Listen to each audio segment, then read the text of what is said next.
AP open school 10వ తరగతి విద్యార్థులకి స్వాగతం.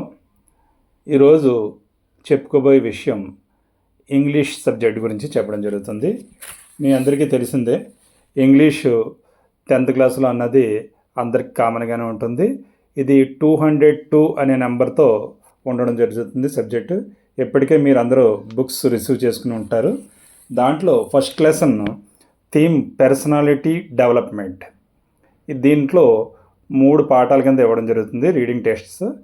Attitude is altitude, every success story is also a story of great failures, I will do it. ఇది personality development మనందరికీ చాలా దగ్గరగా ఉంటుంది. ఎందుకని అడిగితే వ్యక్తిత్వ వికాసం అనేది ప్రతి ఒక్కరికి కావాల్సిన విషయం. వ్యక్తిత్వ వికాసం అనేది ఏ విధంగా ఉంటుంది? మనం ఏదైనా ఒక చోట ఫెయిల్యూర్ పొందినా దాన్ని ఓవర్కమ్ చేయగలిగితే కనుక నిరంతరం ప్రయత్నం ద్వారా మాత్రమే సాధ్యమవుతుంది.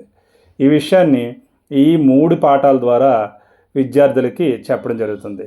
తప్పనిసరిగా ఈ 3 పాఠాలు మీరు చక్కగా చదవండి, వొకాబులరీ రెడీ చేసుకోండి, దగ్గరున్న డిక్షనరీలో ఏదైనా చూసి పదాలు చదివే విధానము, నౌన్, ప్రనౌన్, వెర్బ్ వీటి విషయాలు తెలుసుకోండి. ఖచ్చితంగా ఎవరైనా మీకు దగ్గరలో ఉన్న పెద్దవాళ్ళు, తెలిసిన వాళ్ళ దగ్గర నుంచి ఈ విషయాలు అడిగి చెప్పించుకోండి. ఇక ఇక్కడ సూక్ష్మంగా యాటిట్యూడ్ ఈజ్ ఆల్టిట్యూడ్ అనే లెసన్ నుంచి చెప్పడం జరుగుతుంది. ఇందులో హీరో క్యారెక్టర్కి నిక్ ఉజిసిక్ అనే పేరు. అతనికి పుట్టుకతోటే శరీరంలో చాలా వరకు అవయవాలు తయారవకుండా జన్మించడం జరుగుతుంది.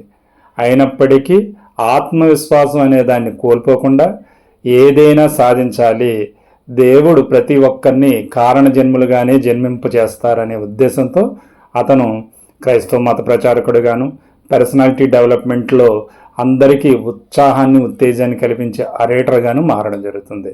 అతను చేయని పని అంటూ ఉంటుంది.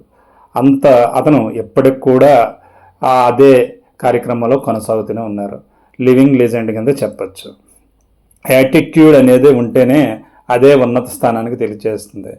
మన ఉన్నతమైన ఆలోచనే ఉన్నత స్థానానికి చేరుస్తుందని చెప్పడానికే ఈ పాఠం యొక్క ముఖ్య ఉద్దేశం.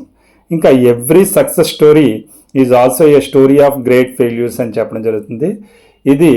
ఇందులో ప్రముఖ శాస్త్రవేత్తల యొక్క పేర్లని ఉచ్చరిస్తూ వారు కనుక్కున్న విషయాలు ఏదో ఒక్కసారికే మనకు కనుగొన్నట్టుగా ఏమీ కాదని చెప్పడమే ఇందులో ప్రధాన ఉద్దేశం.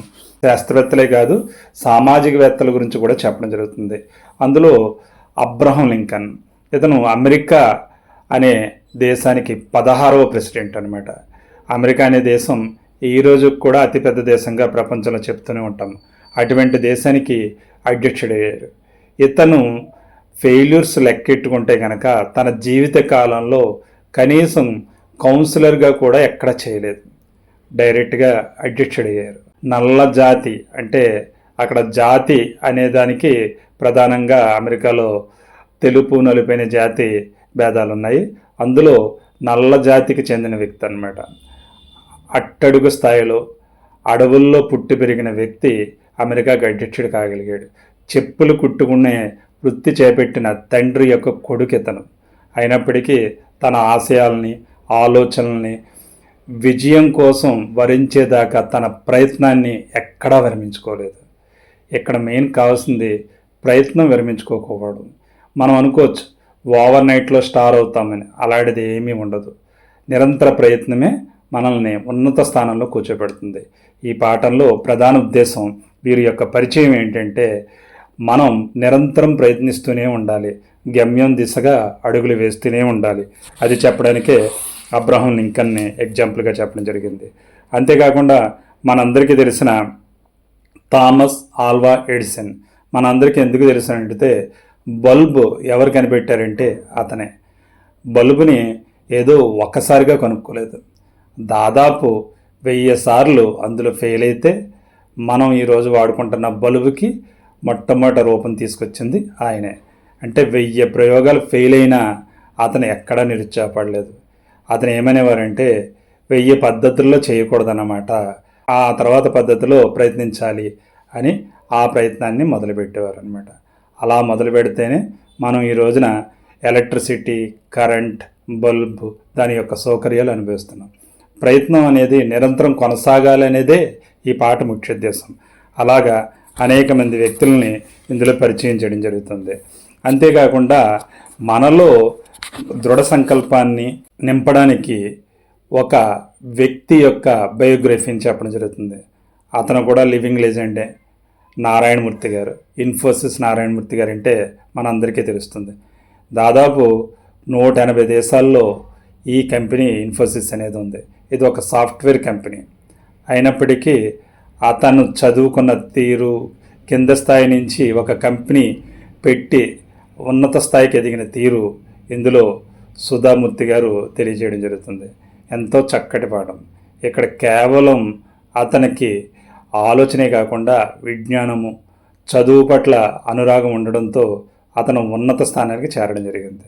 తను ఏదైతే కాలేజీలో అంటే ఐఐటీస్లో జాయిన్ అవ్వలేదో అదే ఐఐటీస్ వాళ్ళు తన కింద ఉద్యోగులుగా చేరే పరిస్థితిని కల్పించడం జరిగింది. ఇదంతా కేవలం చదువు వల్ల సాధ్యమైంది. మనం ఎంచుకున్న మార్గం సరైనదే. తప్పనిసరిగా ఈ చదువుని విజయవంతంగా పూర్తి చేయాలి. ఏ విధంగా అంటే అవగాహనతో కూడిన చదువే మనకి చక్కని అభివృద్ధిని సూచిస్తుంది.